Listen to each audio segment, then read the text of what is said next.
Esse é um registro de pensamento. Eu estou lendo um texto aqui do Roberto Machado sobre o Nietzsche, sobre a arte, né, Nietzsche. E eu fiz um paralelo àquela questão do Beth Anderson, quando ela diz que a beleza é revolucionária, e ela diz que ela passou por... Ela entendeu que o termo beleza sofreu um preconceito, principalmente aí nos anos 1900, principalmente depois da Primeira Guerra Mundial e depois, na época da Guerra do Vietnã. Só que ela diz que não importa a beleza, o processo, o resultado final tem que ser belo, e entende que o processo é doloroso, e às vezes nesse sentido a gente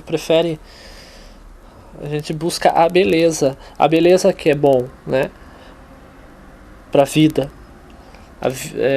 Não é menor que a vida, ela é necessária para a vida, e a dor não, você não quer a dor. Só que aí, fazendo um paralelo, quando Nietzsche está falando do período apolíneo, a civilização apolínea grega, onde esses deuses gregos, dos deuses olímpicos, foram criados para...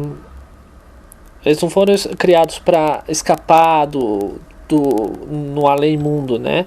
Porque a sociedade era sofredora, a sociedade grega, ela sofria, e então ela via nesses deuses não uma salvação moral e nenhum desses sentidos, como depois as outras religiões foram fazer, né?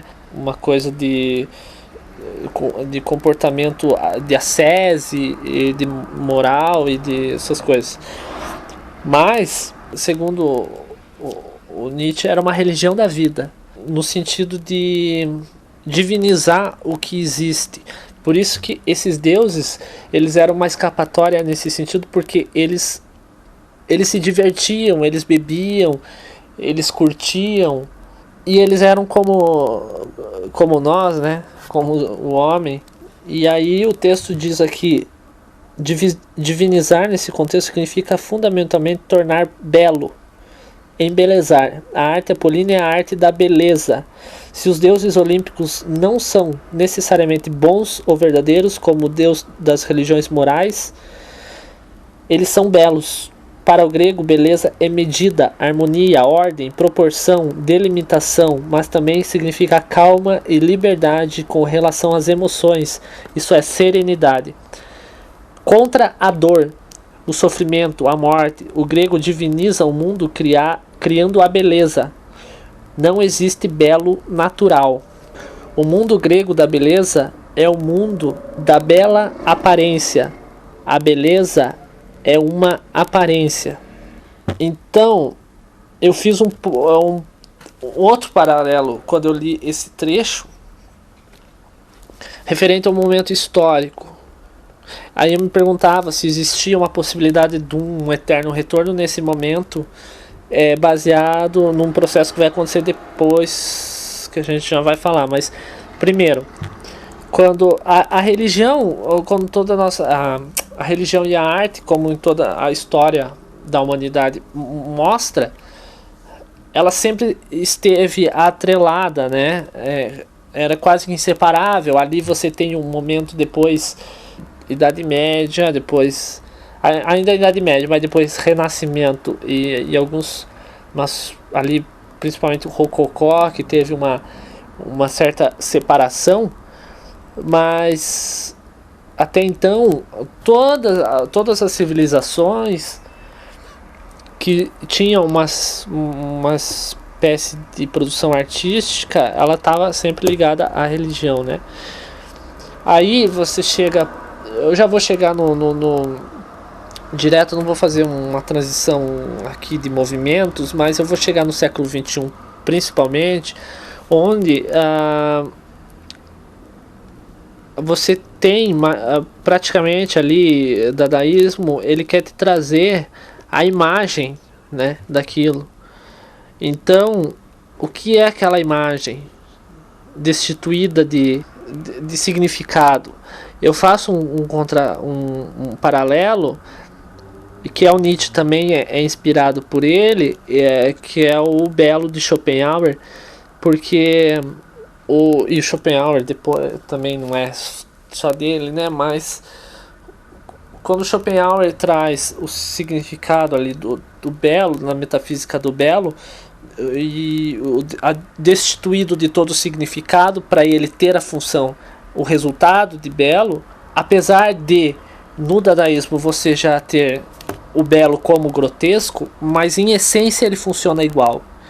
Em essência no sentido de que você tem o objeto, e o objeto às vezes tem uma representação histórica, a imagem dele, só que ao você transportar, por exemplo, o handmade, quando você tira ele do seu local, da sua função, você faz mais ou menos isso. Você quer destituir aquele significado dele, que é a função dele, que ele foi criado para, de uma forma grotesca, que você formula aquilo, só que você faz uma divinização dele ao transformar ele em um objeto artístico levado até o sublime, principalmente passados 100 anos, mas digamos que a função original já estava lá naquele momento, quando levado no museu, que o museu o museu é esse ambiente de sagrado, né? Que é uma substituição do sagrado também, que daí a gente vai já pode entrar mais longe quando existe a tirada de Deus do trono e sei lá, coloca o homem, mas o homem também coloca lá a arte, os objetos artísticos, seja a música, seja o de interesse dele particular. Então cada homem, cada indivíduo depois desse tempo onde os valores do cristianismo acabaram e onde depois da morte de Deus, é uma possibilidade, depois de você, não estou nem falando dos períodos que levam a isso, mas se a gente contar hoje em dia, todos os homens têm a chance de pôr o seu Deus no trono, entende? E o seu Deus particular e a sua forma de Deus, se ele transformar a arte, e aí sim seria talvez uma salvação quando são as artes que são colocadas no trono. Quais são os valores da arte, diferente de quando é o homem colocado no trono, ou diferente de quando é o asno colocado no trono, porque daí esses seres, o Deus, o homem Deus ou o asno Deus, eles têm os valores prontos que eles trazem. Só que quando a arte já destituída da religião, já separada da religião e destituída desses seus significados, quais são os valores que ela traz, entendeu? São os valores puros, os valores cruz, que vem até talvez remeter a esse Apolíneo I lá, entendeu? Quando ele só queria a aparência e a busca que depois é o que Nietzsche vai chamar aqui, que é o do indivíduo mesmo, que é o Principium Individuationis, que é esse princípio do indivíduo. É uma possibilidade, não estou afirmando, mas talvez seja a possibilidade quando há esse processo onde o homem vai pôr então a arte lá no trono, pode ocorrer uma espécie de interim, entendeu? Que para esse princípio do indivíduo. Agora, se isso é bom como geral, assim, isso já não sei, porque depois vai ter uma outra discussão que vai continuar aqui. Por exemplo, vou ler mais um trecho aqui do texto do Roberto Machado, que onde ele diz, está falando sobre ele diz: se a beleza é uma aparência, é porque há uma verdade que é a essência. Mais ainda, a beleza é uma aparência, um fenômeno, uma representação que tem por objetivo mascarar, encobrir, velar a verdade essencial do mundo. Pode estar inserido nesse projeto, mas daí eu vou ler mais à frente quando diz: quando se diz que algo é belo, apenas se diz que tem uma bela aparência, sem nada denunciar sobre sua essência, mascarando a essência, a vontade, a verdade, que é aquele processo que foi feito. Só que a gente vai correr o texto aqui, vai mais para frente agora. Uma parte importante aqui: essência das coisas, mundo visto de dentro, ou força que eternamente quer, deseja e aspira. Tem necessidade do apolíneo como consciência de si. Conhece-te a ti mesmo é o lema apolíneo. O mundo apolíneo da beleza é o mundo da individuação, do indivíduo, do estado, do patriotismo, da consciência de si. A individualidade, a consciência, é uma aparência, uma representação do uno originário. Aqui que eu acho que para mim entrou um pouco também a Beth Anderson, entendeu? Quando ela foi descobrir aquilo, se era para ela depois, como ela ia fazer aquela música dela, não importava muito. Ela podia ser colagem, ela podia ser, ela não precisava ter definições, porque ela diz assim: dizem que a tua música, não importa se tua música não tem que ser comercial, não tem que ser vanguarda, não tem que ser erudita, não tem que ser de tal forma, não tem que ter tantas notas, não tem que parecer jingle, entendeu? A definição, ela tem que ser bela, ela tem que expressar essa beleza, tem que apresentar como bela. Ela não pode deixar que se permitam as nomenclaturas nesse sentido, que talvez foi muito de um erro social que a gente sofreu numas discussões históricas do século XX, inclusive com algumas discussões da escola de Frankfurt com relação. Até acho importante que ocorreram aquelas discussões sobre da arte, né, a arte seriada e tudo aquilo. É uma discussão que foi discutida, porque da onde que vem, né, qual é o que proporciona aquilo, por que emanou. Só que ao mesmo tempo você acaba anulando a beleza em si de tais obras que a gente pode até chamar de produto hoje em dia. Só que, e o produto não pode ter beleza também? Essa é a minha dúvida, entendeu?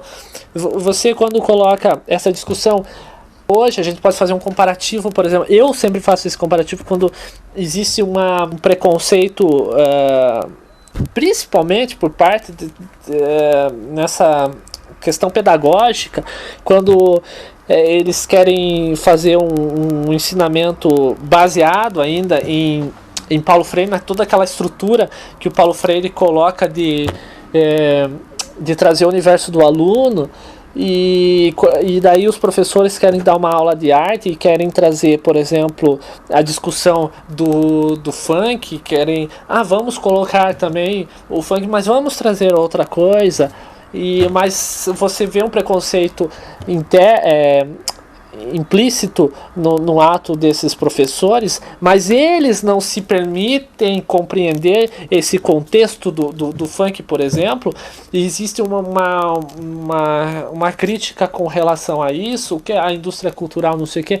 Só que como esse funk entrou nesse sistema da indústria cultural, posso até dizer que é uma espécie de um processo, digamos, como a economia pro Adam Smith, ou a economia do liberalismo, funcionamento natural, o que vem antes, a necessidade ou a imposição, entendeu? Você não tem como definir aqui nesse sentido, e eu vejo claramente isso. Por exemplo, quando é colocado o funk, mas o funk que era um produto, né, uma adaptação do Miami Base lá dos Estados Unidos, que os caras não compreendiam, e foi se adaptando e até ele se tornar um produto totalmente original, né? O funk carioca se tornou um produto original brasileiro, como muito do que a gente tem na história brasileira, que a gente estava discutindo esses dias. Muito da história brasileira, o Brasil em si, o Brasil é um pastiche, né? Porque o nosso rei era português. Aí você tem o pensamento positivista no Brasil, que é uma adaptação. Você tem a arte brasileira, que é uma adaptação, principalmente quando você tem o barroco brasileiro, que é considerado a primeira obra original brasileira, que por si só não é original, porque é o barroco, né? Só que é o barroco adaptado, transformado e sensualizado pelos negros, que aqui estavam e eram usados nesse trabalho manual. Então você tem aqui um primeiro fenômeno cultural nesse sentido, e aí você tem todo depois um histórico. Por exemplo, você tem um exemplo do jiu-jitsu, né, que é uma coisa milenar japonesa, tem todo um histórico, e ele chega ao Brasil por questões políticas do Japão. Ele foi praticamente esquecido, né? Ele tem focos, mas ele foi substituído por outras coisas, principalmente pelo judô, né, que é a parte comercial, digamos assim, do jiu-jitsu, porque né, foi dali, tem todo um histórico que a gente não vai entrar agora. E aí você tem ele desenvolvido no Brasil pela família Gracie, por exemplo, e ele hoje conhecido no mundo inteiro a partir como uma arte brasileira, mas que originalmente não é. É uma adaptação, porque tudo que caiu aqui, o brasileiro se apropriou e transformou aquilo, fez uma outra coisa que ele não criou, né? Ele não fez uma coisa do nada, mas ele modificou as coisas de tal forma, né, nessa mistura que há aqui, e foi isso que aconteceu com o funk carioca. Aí você chega lá com o professor, ele quer fazer essa transformação, né? Ele quer dizer, porque ele tem esse preconceito implícito com o funk carioca, por exemplo, que é evidente que tem, que você percebe que o professor não é daquele local, né? E ele vai lá e toda aquela cultura local é tomada por aquilo. Você só tem conhecimento. Claro que é ruim que só tenha conhecimento daquilo, mas o que eu quero dizer é que daí na sociedade aqui você tem o funk desce o morro, né? Ele vai pra televisão, ele tem tudo aquilo, mas aquilo é consequência ou, por exemplo, você não pode ter preconceito com aquilo que não é uma coisa feita para nós. Entendeu? Ele tem o contexto social ali muito claro. O preconceito não deve ser, ou a crítica não deve ser com o produto em si, ou ali o produto cultural, né? Ou a manifestação cultural em si desse funk, que, por exemplo, era taxado de falar palavrão e tudo isso. Essa crítica deve ser feita aos mecanismos que levaram a você ser um ouvinte daquilo indireto num local que não é pertencente a essa exposição. Então, o foco de análise está totalmente errado e distorcido nesses âmbitos. E eu não vejo diferença de preconceito, de níveis da onde está o preconceito, entendeu? Eu vejo muito claro isso. Aí, você não pode negar, entendeu? Nesse sentido, eu não vou entrar em questão de gosto pessoal. Que o valor, né? O juízo de valor, essas coisas que é uma outra discussão, é mais além. Só que você posso dar uma citação dele, de lá mesmo, que quando ele coloca uma definição, um aforismo genial, né? Quando ele diz que é som de preto, de favelado, mas quando toca, ninguém fica parado. Ou seja, o papel ele foi exercido. E qual é esse papel? É o da beleza destituído de todos os valores prévios. É o belo em si. Quando toca a batida, o batidão é uma expressão máxima do belo em si, porque ele não está te trazendo. Agora não importa mais a letra que ele está passando, entendeu?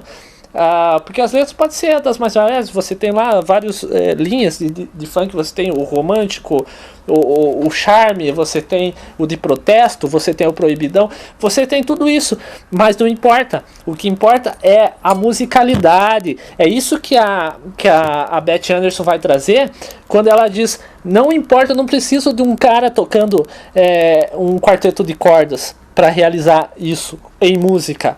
Você pode fazer isso eletronicamente com sintetizador, entendeu? Você pode criar isso, e quando essa batida é criada, ou digamos, ela existe como fenômeno, mas ela é um fenômeno, ela tem esse belo em si, porque ele faz o papel que é destinado, ou seja, quando toca, ninguém fica parado, porque você é levado àquilo.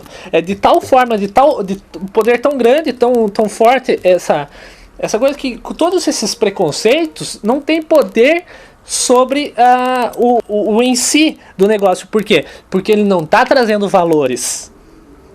Aqui que está o dilema, o grande ponto, o ponto fundamental disso. Ele não está trazendo valores. Então, se ele for colocado lá no trono dos deuses, ele pode ser, e ele não vai te trazer valores. Ele vai te trazer esse princípio do indivíduo, esse princípio individuationis, entendeu? Isso é sensacional, você chegar a essa compreensão num processo que não é feito aqui, a partir da... Por isso que eu digo a crítica ao Adorno e não do Adorno, porque ele fez essa crítica com o jazz, não é?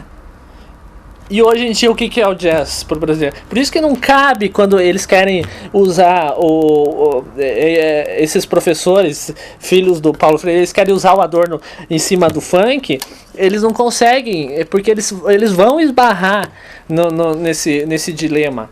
O que é o jazz hoje em dia para nós? Entendeu? Ela é o universo. O que é a música erudita? Dita erudita. Entendeu?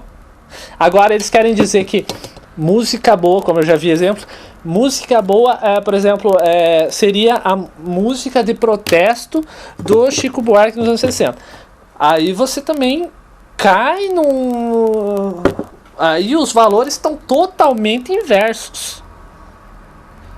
Há um problema absurdo nisso, que entra em todas as questões de conteúdo e tudo isso que a gente... Não vamos entrar aqui, eu acho que a gente vai continuar aqui no texto do Roberto Machado para analisar o que mais tem aqui para frente. A apologia da arte já significa, como sempre significará para Nietzsche, uma apologia da aparência como necessária não apenas a manutenção, mas a intensificação da vida. Pretendendo substituir, agora um outro pedaço mais para frente, pretendendo substituir o mundo da verdade ou a verdade do mundo pelas belas formas, a arte apolínea deixa de um lado algo essencial, virando as costas para a realidade, simulando a verdade, ela desconsidera o outro instinto estético da natureza que não pode ser esquecido, o dionisíaco. Aqui, então ele vem, claro que ele vem falar que o Apolíneo, por exemplo, é muito radical, né? E até todo esse processo que eu falei aqui da arte brasileira, por exemplo, eu não acho que ela se encaixa no Apolíneo, de jeito nenhum. Ela não pode entrar nesse apolíneo puro. Ela não, porque a arte esse apolíneo puro tinha, talvez, eu não sei também, mas talvez teria ficado lá algumas expressões do dadaísmo. Talvez, eu não sei exatamente, mas é uma possibilidade. E outras, né? E depois também algumas coisas tipo performances dos anos 60, algumas coisas dos anos 60, talvez seja que tenha algum resquício de apolíneo puro, não sei. Mas claro que o apolíneo puro é muito difícil de você chegar. Mas daí ele vem falar o dionisíaco, né? que o Dionísio é o deus de uma religião que vem do estrangeiro, mas o culto, vencendo a resistência apolínea, foi pouco a pouco penetrando na Grécia e se firmando, como se pode ver em As Bacantes de Eurípides. Aí tem um trecho aqui que ele fala da a volúpia, nascida da dor, expressa a profundeza, a mais profunda natureza, o novo culto da religião dionisíaca punha em questões os valores mais fundamentais da Grécia, a oposição entre os dois instintos, a pulsação, as potências, as forças artísticas da natureza. Ou seja, o Apolíneo é que vai buscar, o Dionísio vai buscar no êxtase, né, da natureza, a experiência dionisíaca, em vez de individuação, assinala justamente uma ruptura com o princípio individuationis. É uma total reconciliação do homem com a natureza e outros homens, uma harmonia universal e um sentido místico de unidade, em vez de autoconsciência. Significa uma desintegração do eu, que é superficial, e uma emoção que ebole a subjetividade até o total esquecimento de si. Em vez de medida, é a eclosão da híbris, da desmesura da natureza considerada como verdade e exultando na alegria, no sofrimento e no conhecimento. Em vez de delimitação, calma, tranquilidade, serenidade, é um comportamento marcado por um êxtase, por um enfeitiçamento, por uma extravagância de frenesi sexual que destrói a família, por uma bestialidade natural constituída de volúpia e crueldade, de uma força grotesca e brutal. Em vez de sonho, visão onírica é embriaguez, experiência orgástica. Aí ele vai colocar, claro que é um problema, quando o dionisíaco puro, ele é um problema também, né? Porque ele não cria mais o artificial, ele se transforma, ele se funde com a própria natureza. E daí, nesse sentido, depois acho que aqui mais pra frente ele diz aqui do perigo, né? Um perigo decorrente do primeiro, apesar o desgosto pela existência, o sentimento de que tudo é absurdo, impossível, que aparece com a volta do estado de consciência. O conhecimento, ou mais precisamente, porque não se trata rigorosamente de conhecimento, a emoção, a experiência dionisíaca tendo significado um acesso à verdade da natureza, uma verdade que mostra que a natureza é desmensurada ou que a verdade é desmensura, faz o homem compreender a ilusão em que vivia ao criar um mundo de beleza justamente para mascarar a verdade. A visão da essência eterna e imutável das coisas faz com que ele desista de agir e construir uma civilização. A civilização, que é um mundo aparente, fenomenal, é revelada como impostura pela natureza, pelo núcleo eterno das coisas, pela verdade dionisíaca. Quando a consciência foi penetrada por essa verdade, o homem só vê em tudo o horror e o absurdo do ser. Reconhece então a sabedoria de Sileno, o deus silvestre, e é tomada pelo desgosto. Nesse sentido, a experiência dionisíaca é uma embriaguez no sofrimento que destrói o belo sonho. Ou seja, o dionisíaco puro é um problema porque ele leva a loucura, né? E você não pode entrar nisso. Claro que depois ele vai tentar aqui... diz aqui, porque é novamente pela arte que o grego é salvo do perigo representado por essa religião dionisíaca bruta, selvagem, natural e destruidora. Ou melhor, pela segunda vez, a própria vida salva o grego utilizando a arte como instrumento. A arte o salva, mas pela arte é a vida que o salva em seu proveito, diz Nietzsche, enunciando um pensamento que cada vez mais cria mais importância em sua filosofia. A característica de uma nova estratégia artística é integrar, e não mais reprimir, o elemento dionisíaco, transformando o próprio sentimento de desgosto causado pelo horror e pelo absurdo da existência em representação capaz de tornar a vida possível. Então, esse estado dionisíaco, né, puro, se ele entrar, como às vezes você tem na sociedade, você corre alguns riscos, assim, né? Você vê alguns movimentos que você pensa que é meio perigoso, porque eles estão querendo ser muito natureza, né? Eles estão querendo entrar de tal forma na natureza, se fundir de tal forma com a natureza, que eles estão querendo voltar ao reino animal, né? E coisa assim, porque o reino animal que eu digo no sentido de que a gente faz parte do reino animal, porque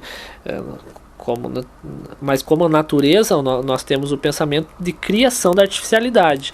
Nesse sentido, esse Dionísio, depois ele fala que o Dionísico só é possível dentro do Apolíneo. No Apolíneo que ele vai agir e vai formar mais ou menos um modo, né, um modo de ser. Aqui ele continua, vamos ver. E se essa transformação do Dionísico puro, bárbaro, oriental em arte salva a civilização grega, é porque integra a experiência dionisíaca ao mundo helênico, aliviando-a de sua força destruidora, de seu papel elemental e racional, espiritualizando-a. A ilusão apolínea, caracterizada da arte, liberta da opressão e do peso excessivo do dionisíaco, permitindo a emoção se descarregar em um domínio apolíneo. Foi o povo apolíneo, aqui, né, tem, acho que é uma citação direta do nascimento da tragédia. Foi o povo apolíneo que impôs os liames da beleza ao instinto todo-poderoso, subjugou os elementos mais perigosos da natureza, suas bestas mais selvagens. Que é preciso, né? A artificialidade tem que permanecer ali, você não pode fazer abdicar disso. Aí continua, se o puro dionisíaco é um veneno, é porque é impossível de ser vivido, é porque acarreta necessariamente o aniquilamento da vida, se a arte é capaz de fazer participar da experiência dionisíaca sem que se seja destruído por ela, é porque possibilita como que uma experiência de embriaguez sem perda da lucidez. Então ele diz que depois que você alcançou isso, né, o Dionísio dentro do Apolíneo, não é como uma embriaguez ou como acontece na orgia do Dionísio, mas é a idealização da embriaguez ou da orgia. É você idealizar aquilo. Ele diz que a embriaguez é o jogo da natureza com o homem. Também depois ele fala que não é na alternância entre lucidez e embriaguez, mas na simultaneidade das duas coisas que encontra o estado estético dionisíaco. Então, se a gente tinha de um lado a lucidez extrema, que nesse caso eu faço um paralelo, a lucidez do iluminismo até aquele momento no século XX, a razão, né, a inerrância da razão. Aí você tem a guerra, você tem o nazismo e você perde tudo aquilo. Você não pode perder tudo aquilo e ir para o estado lá de embriaguez total. Você tem que fazer desde o princípio, né? Claro que isso foi um momento histórico, mas desde o princípio esse era o correto, porque ou você tinha aí que você desencadeava ou caía no horror total, ou a arte, sei lá, a arte do fakir é uma espécie disso, né? Eu acho, e depois aqueles fakirs pós-modernos lá também, né? Ele diz que esse processo é como se o Apolo ensinasse a medida certa para o Dionísio, né? Está claro também que o dionisíaco artístico não se opõe ao apolíneo, mas supera esta oposição justamente por ser artístico e implicar necessariamente a aparência. E finalmente também o dionisíaco celebrado por ele não é o do culto orgiástico, mas do artista trágico. Ele tem todas as questões sobre a tragédia grega, né? Que a minha reflexão é em relação ao hoje, né? Só usando essa base conceitual do Nietzsche, que eu acho muito boa, acho muito importante. Aí ele fala sobre a derrota do herói, que daí é uma outra discussão. Ele diz que a finalidade então da tragédia é produzir alegria, que é a morte do herói, né? Por uma coisa boa, mas aqui também não vem ao caso nessa reflexão que eu estou fazendo. Então aqui daí tem a diferença é que nesta época, pensando a partir das categorias de essência e aparência, ele afirma que este prazer só é possível à condição de o procurarmos, não nos fenômenos mais atrás deles, que seria uma outra, né? O homem se torna o próprio ser originário, sentindo o seu desejo e o seu prazer de existir. Aí aqui, nesse sentido, aqui, lembrei, porque agora era essa citação que eu ia pegar o link desse aqui tinha esse link finalizador aqui do processo. Então, enquanto a arte apolínea nega pela aparência, pela mentira, pela ilusão o sofrimento da vida e afirma a eternidade do fenômeno, a tragédia nega o indivíduo justamente por ser fenômeno, manifestação, representação, afirmação da eternidade da vontade. A negação dos valores apolíneos só pode ser realizado em forma de representação, de imagem, de ilusão, isto é, apollineamente. Se o dionisíaco puro é aniquilador da vida, se só a arte torna possível uma experiência dionisíaca, não pode haver dionisíaco sem apolíneo. Esse é um detalhe importante, ó. Vou até sublinhar, não pode haver dionisíaco sem apolíneo. A visão trágica do mundo, tal como Nietzsche a interpreta nesse momento, é um aniquilamento entre a ilusão e a verdade, entre a aparência e a essência, o único modo de superar a radical oposição metafísica de valores. Aí aqui eu vou fazer um link com porque daí a gente passou lá a arte e religião, a separação. Aí você destronou Deus, você colocou, pode ter colocado, digamos, hipótese, né? Você ter colocado a arte no lugar de Deus ou lá no trono, né? Não no lugar de Deus, no trono lá destinado a esses valores. Aí eu tenho você tem uma citação da Lydia Clark, onde ela diz num filme lá, num curta-metragem que fizeram com ela, que ela diz que, isso ela já disse nos anos 60, né? Que fique claro. Qual é a ideia agora? E tem muito a ver, essa ligação tem muito a ver com a questão da escola de Frankfurt, principalmente do Adorno, e da questão da indústria cultural e do mundo contemporâneo com as redes de internet e a nova forma de pensar o mundo hoje, com o mundo conectado, o virtual e a função dele. Tem muito a ver com isso, como uma transposição. Você vê que conceitualmente a ideia já é antiga, mas parece que como prática, como realização, ela é... Claro, porque lá tinha um pouco daquele já um início, né, desse desenvolvimento da técnica, né, do tecnológico. Só que quando ele chega a tal nível que isso toma uma outra proporção e muda, e vai mudar a cabeça da sociedade, vai mudar as relações da sociedade. Então, a Lydia Clark diz que a tendência é a gente voltar a uma relação primitiva do fazer artístico, onde não pode existir uma separação de artista dentro de uma sociedade, onde numa sociedade onde todos por natureza um ser artístico, porque isso que é também o que o Nietzsche coloca aqui, né, que é uma necessidade do indivíduo, é uma realização do indivíduo, é parte dessa natureza, desse ser, desse princípio individual, e nesse sentido a morte do herói e a substituição dele pouco importa, né? Que é o que ele coloca, porque o que importa é o todo, e nesse todo você não tem distinção. Por isso que até a morte do herói aqui é ótimo, né? Nesse sentido que talvez não seja o sentido que o Nietzsche coloca, mas aqui a morte do herói é ótima, porque a gente não vai mais ter herói nesse sentido, e já não tem, não é para ter. Então você não vai ter indústria cultural também nesse sentido. Claro, vamos deixar claro, é evidente que não é o fim da indústria cultural e que ela é um problema, e que a gente não vai tratar utopicamente essa questão agora, né? Mas estamos tratando o essencial da arte e do artista. Então esse artista ele vai voltar como no ser primitivo, onde a arte era essa expressão livre e da necessidade e anônima. Isso que a Lydia Clark coloca, esse fazer artístico anônimo, que reflete muito nessa concepção, por exemplo, do funk carioca, esse anonimato, que apesar que você tem ali, mas aquilo tudo é uma coisa só. Para nós é o funk carioca. Então é esse anonimato na sociedade, porque é um fazer, é uma expressão, é uma livre expressão, é uma expressão de cada um, é a expressão do contexto social do indivíduo, entendeu? O indivíduo pertencente a um contexto desse local que ele nasceu, dessas relações que ele tem, desse desenvolvimento, dessa construção dele, desse meio. Ele vai se expressar, e essa expressão no mundo de hoje está mais visível, muito mais clara.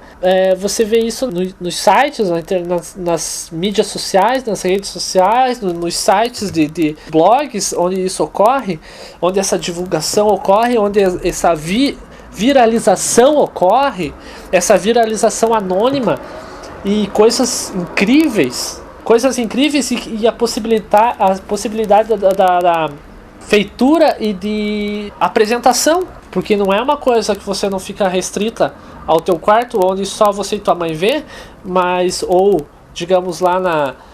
Você escreveu na caverna, gerações vão passar naquela caverna. Hoje em dia, essas gerações são simultâneas. Você colocou na internet e isso viralizou e é genial ou é uma bosta, não importa. Todo mundo viu e copiaram, mas você não tem que exigir porque você copiou também. E é cópia, mas é você, entendeu? É Beth Anderson, colagem, mas é você. É isso que ela quer no texto, ela coloca isso. Não pode dizer, isso parece, ela diz que isso não pode parecer um comercial de, sei lá, de azeitona, não sei o que ela diz lá. Um jingle de azeitona. Eu não sei porque azeitona, né? Vem isso na minha cabeça. Isso parece um jingle. Ela diz, não tem que parecer. Isso sou eu. Agora ela pega lá tais notas. Eu não posso pegar e definir tais notas para um quarteto de cordas. Isso vai acontecer. Eu fiz isso no sintetizador ou hoje em dia no computador. Você faz isso, uma batida. Aquilo é você. Então, se esse som de preto e de favelado te fizer dançar, isso é você. É você destituído dos valores dessas sociedade que construída aí por questões midiáticas e tal. Isso não importa, porque é você nesse sagrado, entendeu? Naquele ambiente sagrado que vai ter o trono lá do Deus. Esse trono, no correto, quando você conseguiu alcançar esse patamar e você colocou, digamos, esses aspectos, ou a arte, essa coisa arte lá, se você conseguiu chegar a tal ponto dessa conclusão do indivíduo aqui, como é que era o termo? Do princípio individual, você vai substituir essa coisa arte que está lá, porque essa coisa arte é você mesmo, mas você não necessariamente vai sentar no trono e vai emitir os valores ao mundo.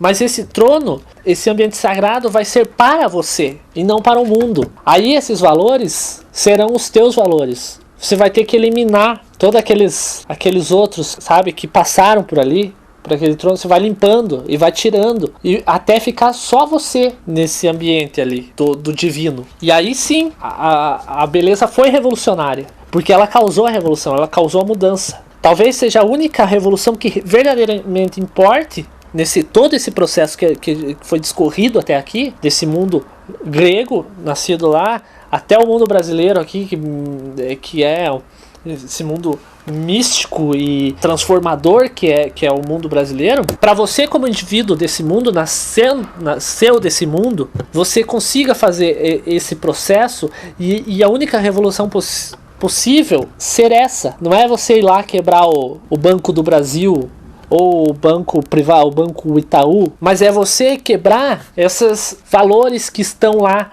nesse ambiente divino, que pertence só a você. O papel do belo nesse sentido, ele é revolucionário porque ele vai fazer uma espécie de gancho que vai permitir que você possa entrar através desse gancho, dessa pá. Então você vai colocar esse belo lá no lugar do divino, mas esse belo já é você, mas você precisa estender ele para lá e até o ponto de você conseguir entrar todo lá dentro.